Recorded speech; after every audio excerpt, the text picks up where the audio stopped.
Chris just gave me the thumbs up, so we are actively streaming now. So let me say thank you for being online and watching us this morning, and all of you that's in the auditorium. Does everyone have one of these? Has a little some information about India. It might help you understand a little more what's going on.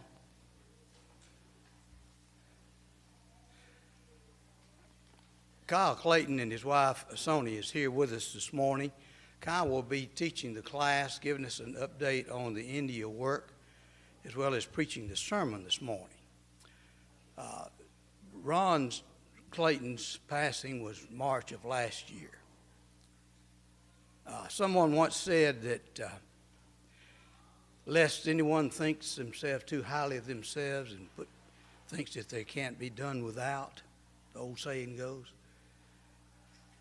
The preacher said, just put your hand down in a bucket of water and pull it out. The hole that's left is how much you'll be missed after they get through eating potato salad at your funeral. Well, that's not the case for Ron.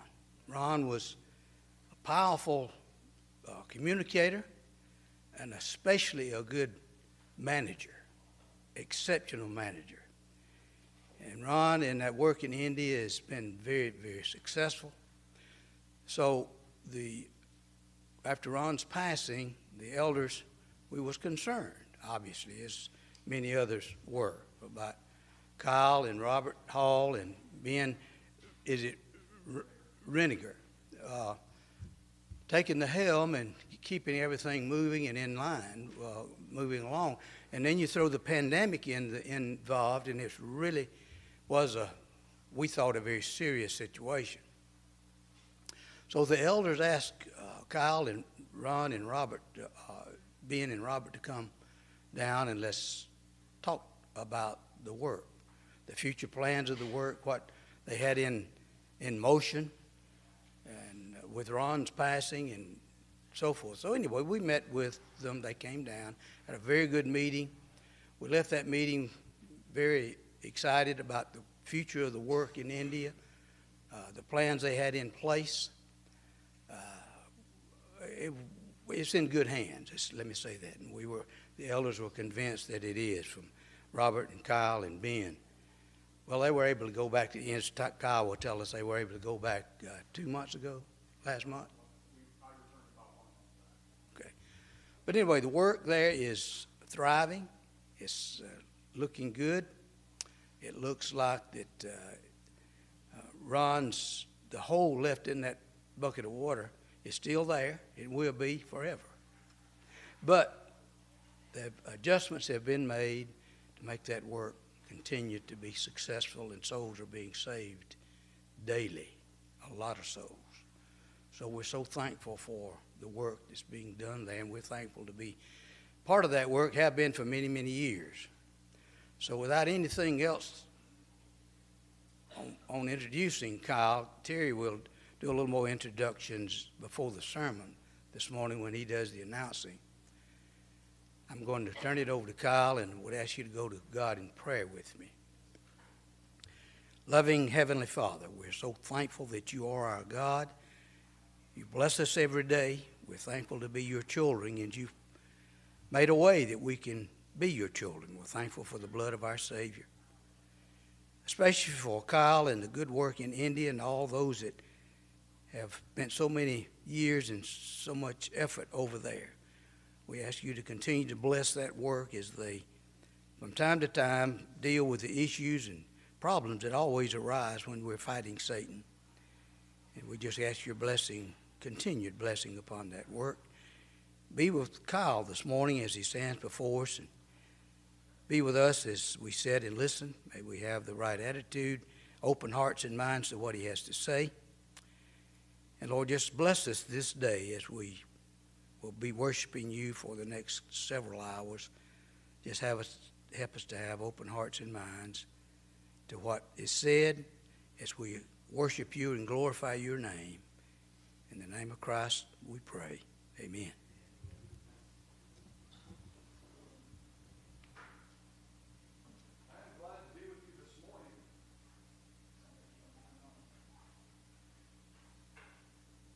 hear me now? Everybody get a handout? All right, very good. I want to give you a little bit of a report. I think most of you are pretty familiar with the information that's on the handout. But as Brother Jimmy was saying, I just got back from India. I had to actually start doing some calculation. I've been back 5 weeks.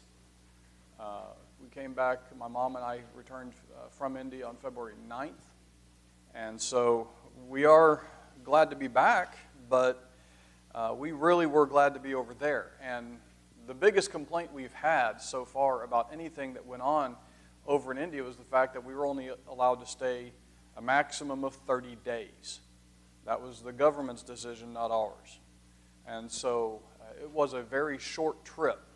But it allowed us to take care of some things that we were planning to do and had been in the talks about for a long time. We were just glad that the government opened up the tourism enough so that it allowed us to come over there, even if it was just for the 30 days.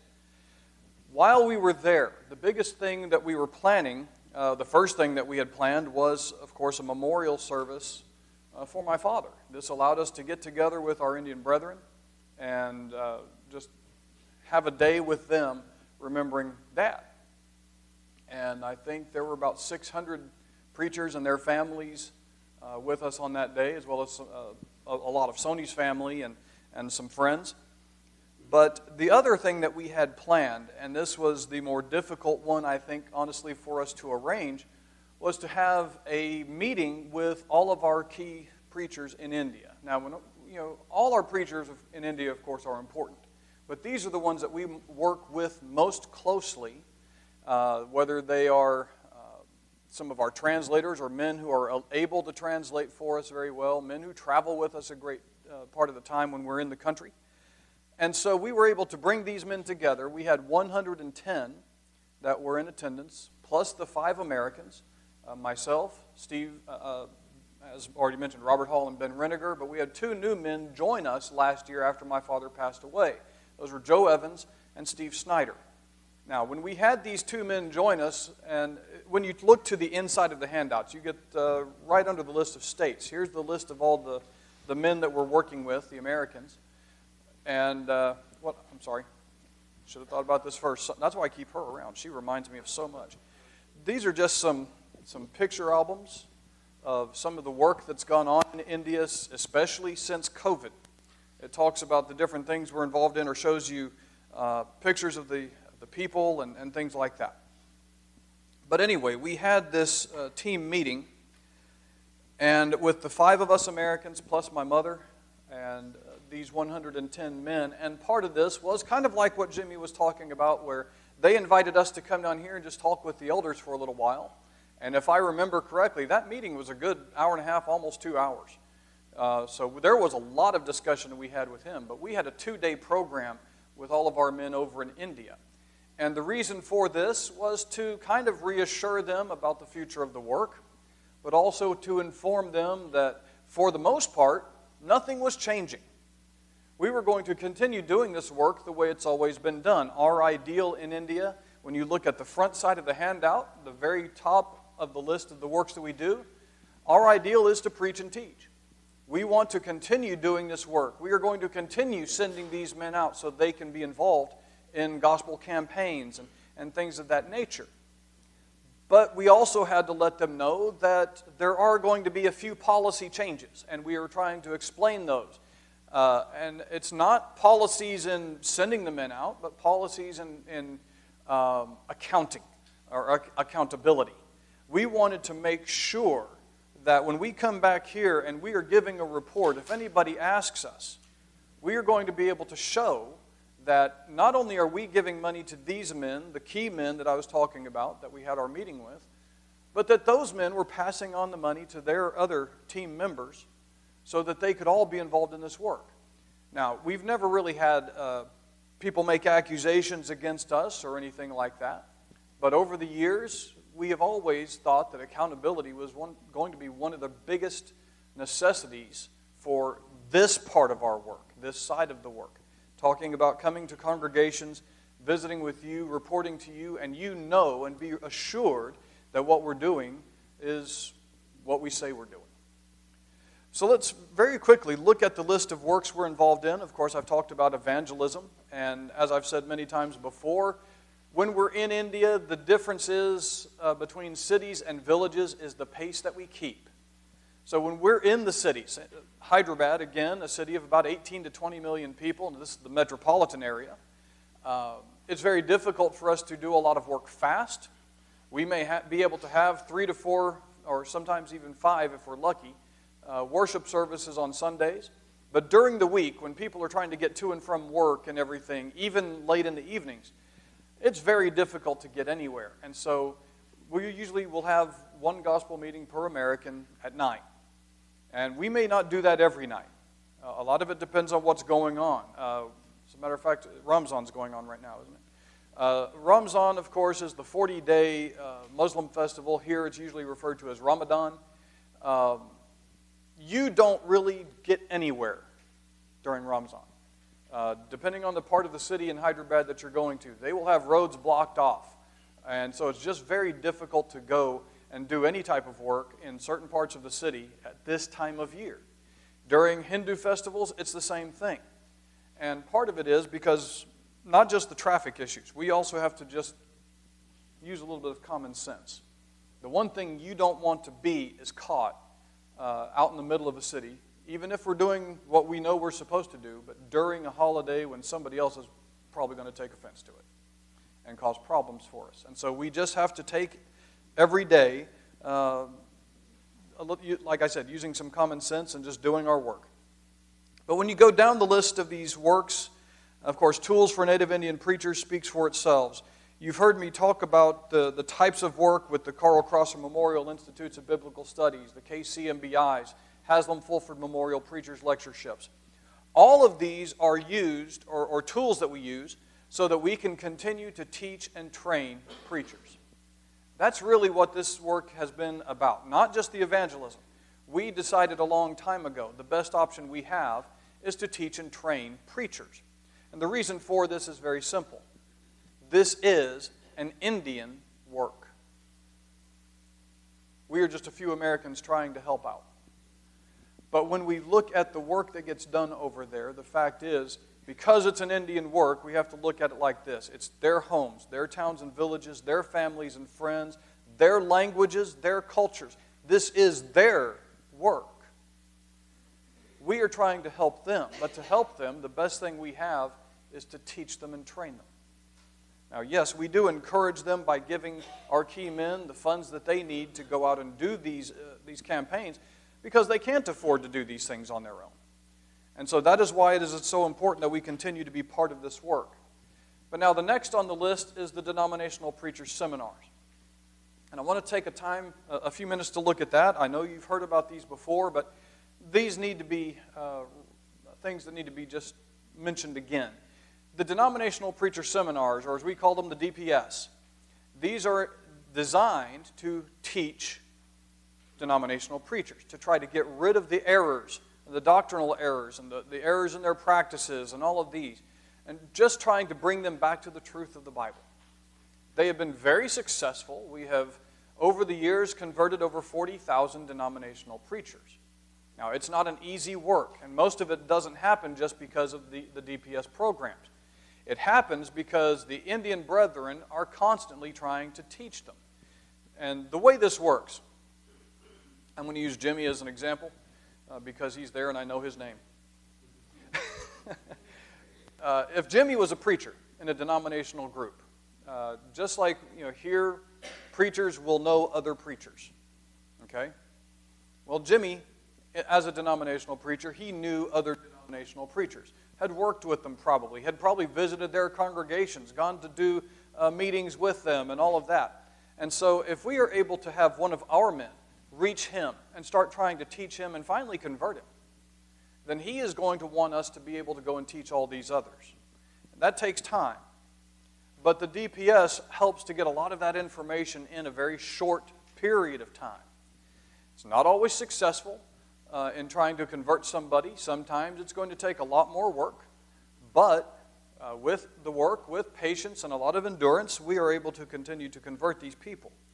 And when we do convert the denominational preacher, we have access to a congregation, usually multiple congregations.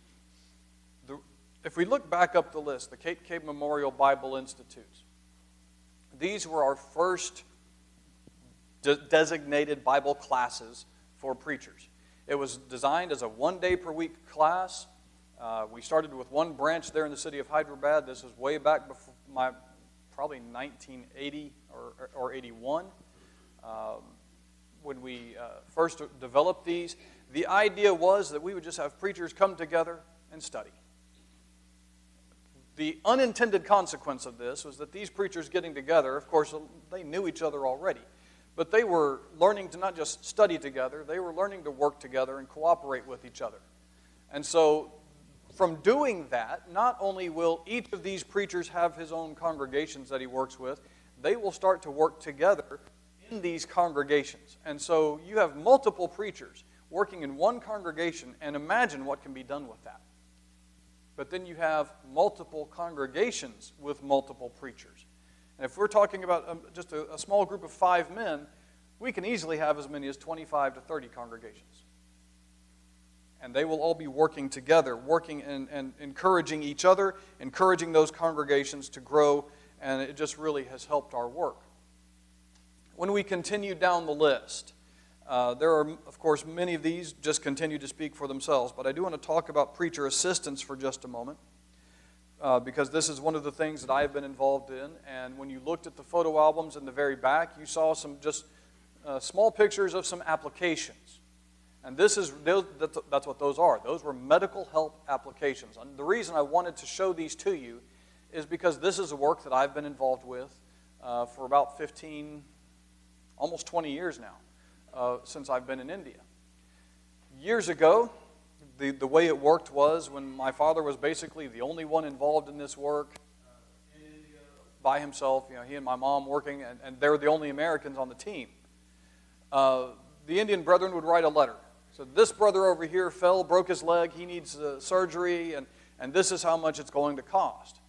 And so they would give my dad an amount, he would cut it in half and write a check. Well, eventually, I guess you could say they kind of learned the system. And so what they would do then was take the amount was actually needed, double it, so that they would give that number to my dad, and he would cut it in half and write a check. And so that was exactly what they needed to begin with. And we knew it was a problem. We've known it was a problem for a long time. And so after being in India for a few years and really beginning to learn the ropes and helping out better and more in different areas of the work, I just said, Dad, let me deal with medical help. And he said, thank you. And so I developed an application system, and that's what you find in the photo albums. I require an application filled out by a team leader. It has to be signed by somebody that we know. The application has to be accompanied by photocopies of bills and documents. Now, I know that in the U.S. we have this wonderful thing called HIPAA, which would prevent me from doing any such thing. Thankfully, India has no such regulations. But now the fact is, I don't read the information because I'm not a doctor. I don't know what a lot of these things are talking about anyway. What I am trying to do is make sure that the bills match reports and that there's no duplication in these things. I want to make sure the names that are on the reports, that those are all proper. I have actually received some very poorly photoshopped documents. I'm not blaming our team leaders. The team leaders are just accepting these from the people who were asking for help. And I've rejected cases because I find errors or issues that just cannot be answered through the documents that I receive. One thing I do not help is childbirth. And I think all of us would agree. Childbirth is something that we know how it happens, okay? And we know that Indians have plenty of time to deal with it and prepare for it. It's not my problem. I am dealing with emergencies. Now, It does come up occasionally during childbirth. Of course, there are problems with the mother. She has to be hospitalized. Even the baby has to be hospitalized. It's very difficult to separate the actual cost of the birth from the other issues. And I try my best to do that. I am willing to help with those things. I just won't help with the delivery. Going back to preacher assistance, though, we have personal financial crises. Now, this happens. And over the past 2 years, I think all of us could easily understand how much COVID truly affected the work. It affected the people. It affected us. Well, India was no different. India was affected greatly by the problem of COVID. The reports that we got, the requests that were presented to us, for those preachers who passed away, the number was somewhere around 1,000. But that didn't include those who needed medical help, which fell into the medical help category, but trying to help widows of those who passed away, trying to help families, those who had survived, but because of lockdowns, were unable to work, and they just needed something to help them feed their families. There were all sorts of options or avenues that were investigated or considered by us as the American team to help with all of these different parts related to COVID. It was not easy. It really was not. And we did the best we could. We will admit there may have been some people who received help that shouldn't have, but we didn't have time to go and investigate every single one of the requests. We did the best we could, but we tried to help as many people as possible. Continuing to look down the list, again, most of these things will speak to them for themselves. I will say this about the last two, Violet's Kids and the children's homes. Violet's Kids has been a long-going project. Sister Violet is down in the city of Bangalore in Karnataka State. She and her family, before her husband, D.K. Paul Raj, passed away, they were both involved in this, even before they became members of the church. They were helping to raise what they called dustbin kids. These were not exactly orphans, but kids that more or less had been abandoned. The government actually picked them up and brought them to DK and Violet. This was, again, going back for years and years. Most of those kids have now grown up. I think they still have one that's in the home that has to be supported. But several of those kids have grown up, gone through all their schooling, gone through college. Many of them still live there with Violet. And after D.K. Paul Raj passed away, his son Jonathan, or their son Jonathan, and he just kind of stepped right into D.K.'s shoes and took over. Jonathan has really taken this little work and expanded it. It has become a huge effort. And he gets a lot of funding from many other places. So he's not reliant just on us. And we're thankful for that. But because when this one last child finishes his education, Violet's Kids will be done. They have not taken any more children in a long time. So it's just one thing that we're not going to have to be concerned about. The children's homes is really no different. Years ago, the government began a crackdown on children's homes that were not government children's homes. And we've had to kind of find every loophole we possibly could and work around the system so that we could continue to support the kids that we have in these two homes. The one in Kerala, this was the children's home related to the tsunami that happened in 2004. And as you can tell, that was a long time ago. We're trying to finish up the education of just a few of the remaining children, not children anymore. But the fact was, way back then when we started this home, Brother U. Ravi Kumar was involved with it, and we told him then, these are all the kids we're having. You will not bring in any more. We don't have the place for them. We don't have the finances for them. And so again, once those children are all through their education, that home will also be closed. I believe right now we have less than 10 that are on the campus there. So I do want to let you know, there are things that do change. But part of this is, again, because the government has made almost unbearable restrictions on us and on anyone who is trying to finance a children's home. But let's look to the inside of the handout again, and we're going to talk about the the country of India, and again, a little bit about the work that we do. If you were to look at a map of India, it's about 2,000 miles from north to south, about 1,800 miles across. There are 29 states, 7 union territories. Most of the states in India are divided along linguistic lines. And so imagine just crossing over from here. The past couple of weeks, Sonia and I have made a trip over to Texas. So we were passing, through Mississippi and Louisiana and Texas. Imagine having to learn a new language every time you cross a state line. But not just thinking of that. Years ago, when I first started working in India, people would ask me, well, do you speak Indian? No, because there's no such thing. India has 2 national languages. Those are Hindi and English. Now, about 70% of the people of India actually speak Hindi. About 50% of the population speak some English. I'm not going to say that we could necessarily have a conversation, but they speak some English. But then you have the state problem of all these different states having different languages. Now, Sonia was born in the state of Andhra Pradesh. They're in Hyderabad, where we have our headquarters. There's a long story behind that, but Hyderabad is not in Andhra Pradesh anymore.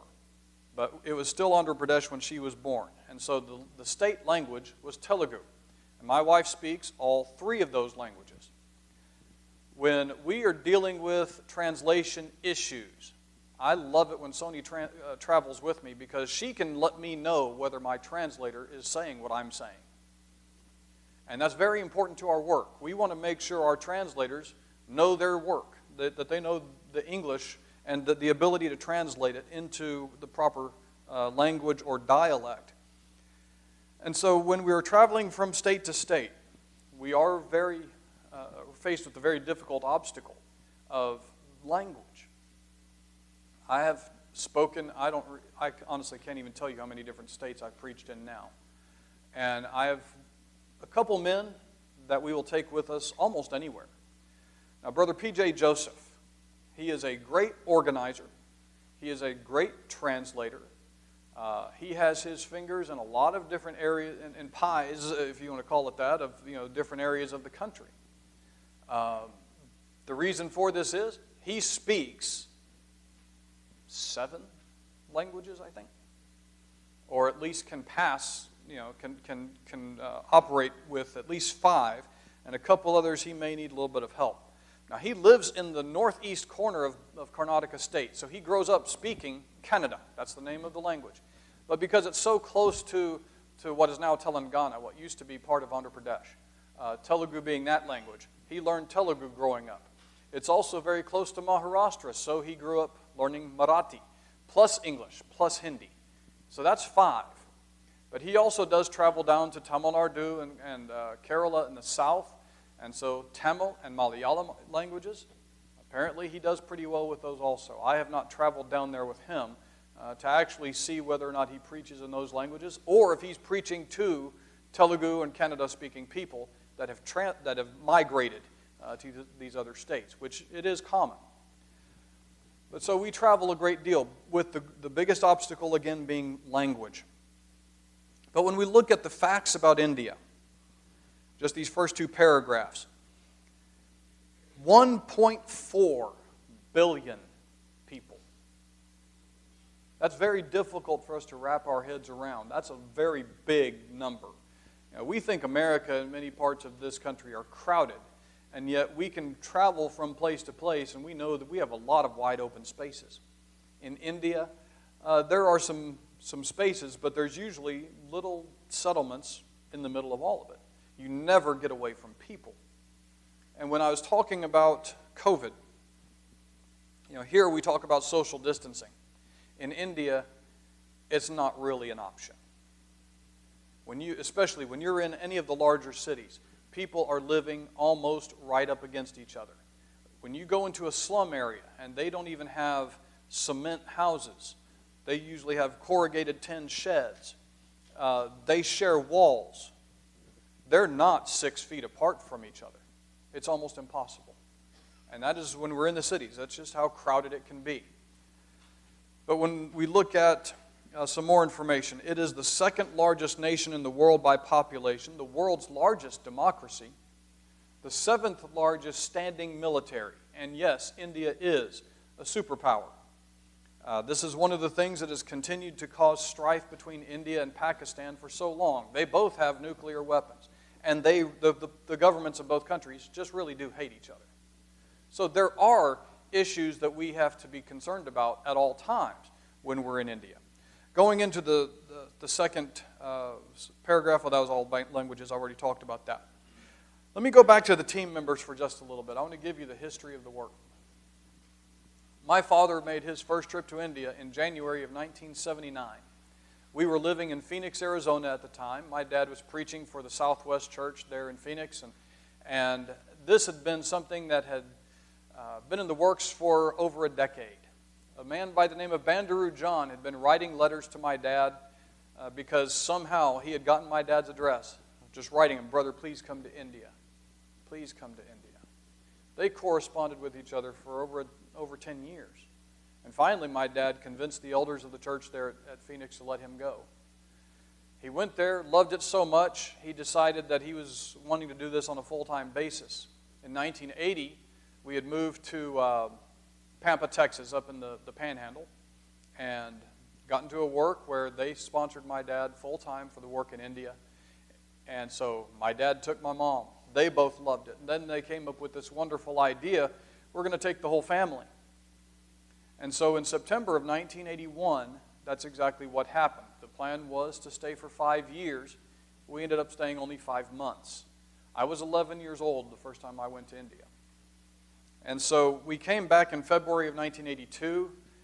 No idea what was going to be happening. My dad had to go back into local work for a few years. In 1985, the former West End Church in Birmingham agreed to take my dad on full-time as his sponsoring congregation. This was mostly because of one of the former elders. His name was Foy Ewan. He was a judge. But I think it was actually his mother-in-law, had been in the congregation there in Pampa, Texas. And we knew them from them coming to visit.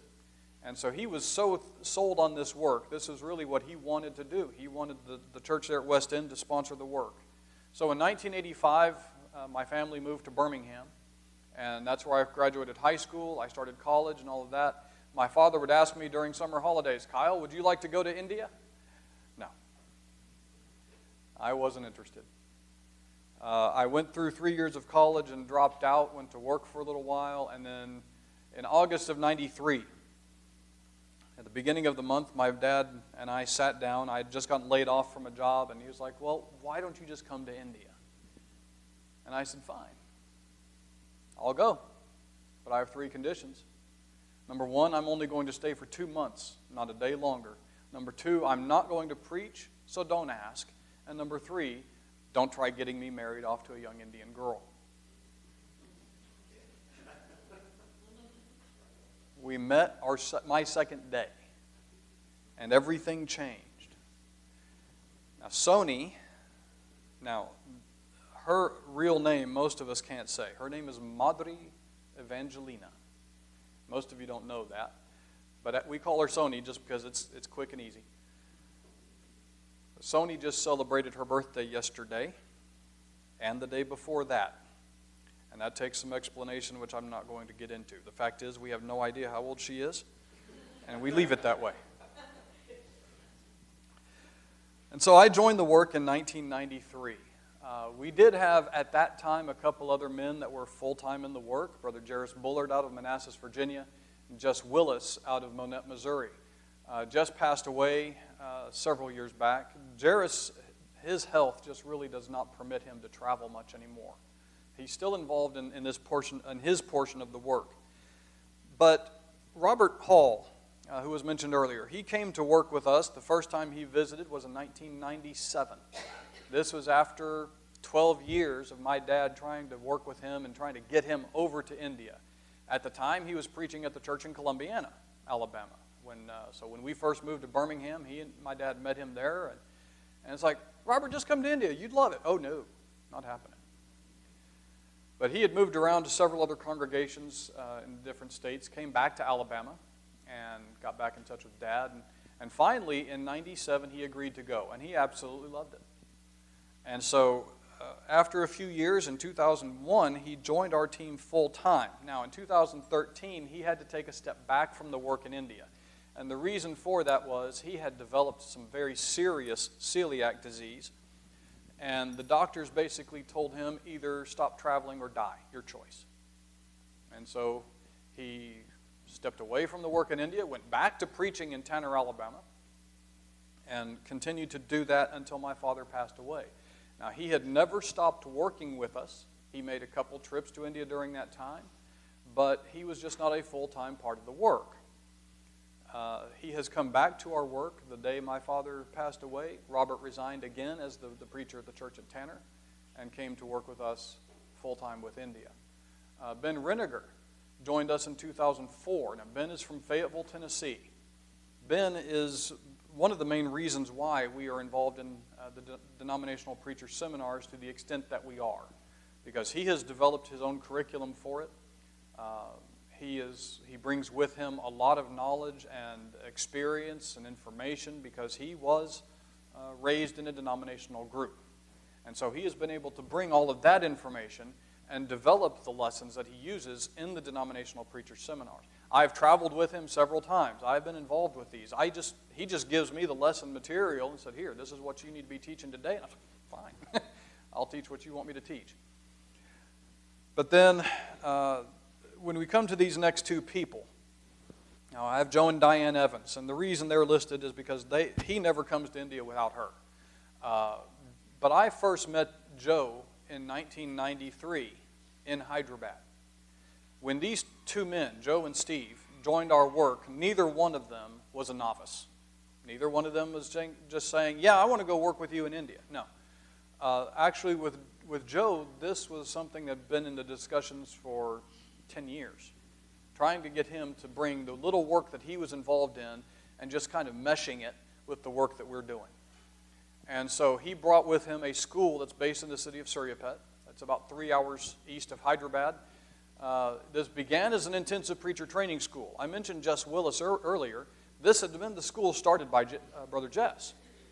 But during the intervening years, when Jess's health started to become a problem, the school, we honestly thought it was just going to close because this was something he was personally involved in. It turns out somebody else kind of took the reins of it and continued it, but the school evolved. And then by the time Joe got to it, it was evolving again. And so it began to be a school that was designed not to teach preachers and train preachers, but to prepare men to be elders. And so it was a very important work that he was involved in. Now he calls it the Titus School. So he's not working with trying to train men to be elders now. It has evolved again. It has now become a place to train men to be evangelists, not local preachers. So he is talking and teaching men so that they are going to be on the road, out teaching and trying to convert others. And so it's a very important part of the work. Steve Snyder also, I met him in India, in Hyderabad in 1993. Steve has been a longtime supporter of our work. When the India work was sponsored by the Barrackville, West Virginia congregation, he was one of the elders there at Barrackville. He was their local preacher as well. And what happened almost 9 years ago, Steve had come over to India to bring money to help with the work. And he got a call. He had been in the country less than a week, and his son passed away here in the States. And it was devastating to the family. He actually stepped away from the eldership. He stepped away from preaching for several years. But just slowly got back into that kind of work. But my dad had been talking to Steve for quite some time, trying to get him to join us full-time in this work. But what had happened, Steve had taken a job working with a pharmaceutical company in Fairmont, West Virginia. And the thing is, everybody knew this facility had been bought out by another company, and they were just buying it out really to shut it down. But if he stayed with them until the last day, which was July 31st of 2020, then he would get a full pension. So he stayed until that was over, and then joined us officially on August 15th of 2020. And so Steve became part of our work. Now, his wife is also named Diane, which does get to be a little bit confusing. But the good thing is Diane Evans has one N, Diane Snyder has two, and so we have D1 and D2. It helps to break a little bit of the confusion. How much time we have? 5 minutes. All right. I want you to just look at the next paragraph. We have our mission statement. We want to teach them, train them, trust them, and turn them loose. When we talk about all the schools, the education programs that we have, the KCMBI, the CCMIBS, the lectureships, the classes that we will just teach because we go to a village and we want local preachers to come together and we teach them. All of these programs are designed to be part of that teaching and training. But we do have to trust them, and we have to turn them loose. Again, going back to the fact this is their work. If somebody breaks our trust, which has happened multiple times, we determine very quickly, if we can't trust you, we can't work with you. We pray for them and say, we part ways. And we've done that, like I said, more than once. Very quickly, if anyone has any questions, I do want to be able to answer those for you. I know I didn't cover everything in the handout. There's a lot of information to cover. Yes, Jimmy? Mm-hmm.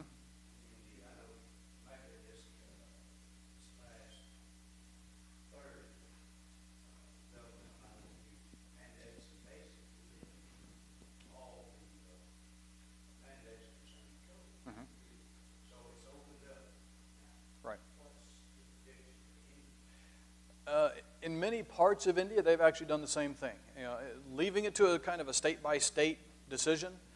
Karnataka State has had some of the most difficult lockdowns, especially the city of Bangalore. They have said that, and it's a very pro-Hindu government, not just national, but the state government's very pro-Hindu. And it almost seems like they're doing this so that churches cannot gather. They're not allowing except a small number of people to be gathered in any church building or whatever at one time, which makes it almost impossible for a congregation to get together. But you come just right across the border to Telangana and Andhra Pradesh, they've opened everything up pretty much. They decided this last year, I don't remember which one of them did it first, but it came down to this. America started to open up. They said if America's doing it, so are we. But if you go to Maharashtra state, again, pretty well locked down, especially in the metropolitan areas. We do think that a lot of these are going to be opening up, at least we hope within the next 3 to 6 months. We just have to wait and see. And it's almost like with the central government and allowing foreigners to come in, we still had to have an RT-PCR test to be able to get on the plane to go to India. We had to have one to return, which is, we understand this. But it was the time window involved that's the problem. You have to have that test within 24 hours before you get on the flight to come back. It was 72 hours to go there. And so don't try leaving on like a Tuesday because you can't get the test done on the weekend, But what we're waiting for now is word that the government is actually going to open up long-term visas again. And that's our hope. We've heard that it's happened. I haven't been able to verify it. So we're waiting to find out. We are hoping that once the summer is finished, and in India the summer is middle of April to the middle of June, we'll start getting our people back over. Now, since we've been here for so long, I do want to say this about Sony. We decided to go ahead and apply for a green card. And the reason for that is because since all of our children are out of school, we were already planning to spend more time in the States than we usually do so that we can do more fundraising and things like that. But it would give her the opportunity, if she decided to get a job, also that she could get a driver's license eventually. She still has to learn how to drive. But we do hope that will help her in being able to stay here without a problem. And we have talked about it. We actually started this application process for me to get the Indian version of the green card. They call it the OCI. And that would allow me to travel without any problems. Anyway, Time's up. So if you do have any other questions, feel free to come and ask. We'd love to visit with you, answer any questions you might have about anything, India, work-related, whatever. But I appreciate your allowing me to be here with you this morning. Thank you very much.